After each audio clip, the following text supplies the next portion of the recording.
So last time, Tony and Carmen were up at the tank and they got in a little bit of trouble from the worker, and then they went down to the stables and we found out that Carmen's dad is sick. So let's find out what's going on with that.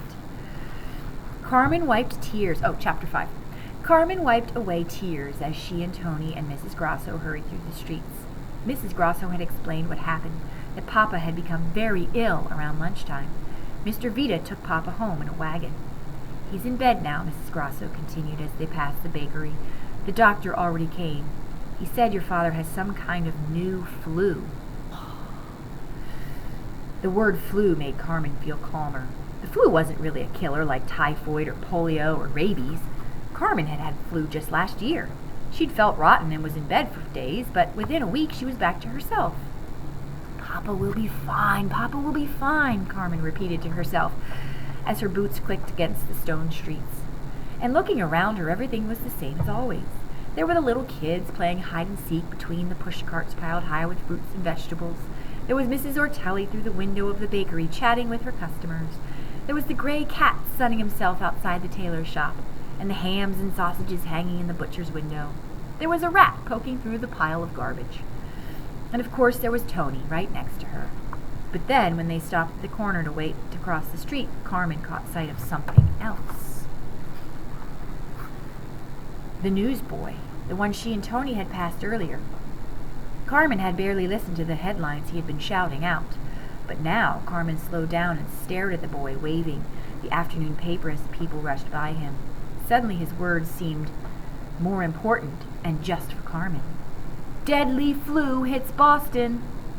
Carmen practically flew up the narrow staircase that led to their apartment. She rushed past Mr. Vita into the small bedroom she and Papa shared. Another neighbor, Mrs. Pirelli, was kneeling down next to Papa's bed. But that man in the bed, that couldn't be Papa. He looked like a shriveled ghost, deathly pale, lips tinged with blue. His teeth chattered even though the bed was piled high with blankets. Papa? Carmen rasped, dropping down to her knees. Papa's eyes fluttered open. The ghostly mask fell away for a few seconds. Mia Ragazzo, he rasped. My girl. Carmen sat down, blinking away tears, forcing a smile. She would cheer him up, just like she cheered up Tony. Papa, she said, her voice shaking, I got another 100 on my math test. But Papa's eyes were already closed again. Carmen grabbed his hand. It was so hot, as if his blood was boiling, as if his bones were on fire. She pulled a rickety chair over to the bed and sat down. I'm here, Papa, she said. I'm here. Hours passed, and the sun went down. Papa tossed and turned, muttering in his sleep. And then came the cough, a hacking, wheezing cough like nothing Carmen had ever heard. It sounded like little bombs were exploding in Papa's lungs. Mrs. Pirelli and Mrs. Grosso sponged Papa's face and arms to cool him. They spooned medicine into his mouth. But Papa's skin got hotter. The cough got worse. Carmen sat in her chair, gripping Papa's hand. Her mind kept drifting back to the flood after the earthquake, when Carmen clung to Papa's back as if they were caught in a churning sea. Nona had told her the story so many times. I was up early that day, she always began, because the naughty goat escaped again. I'd just reached the top of the hill when everything started to shake. The earthquake lasted 40 seconds, but it felt like years, she said. When it was over, she raced back down the hill to the house. The roof had collapsed, but Mama, Papa, and Carmen made it out and were safe. We thought the worst was over, but we were wrong.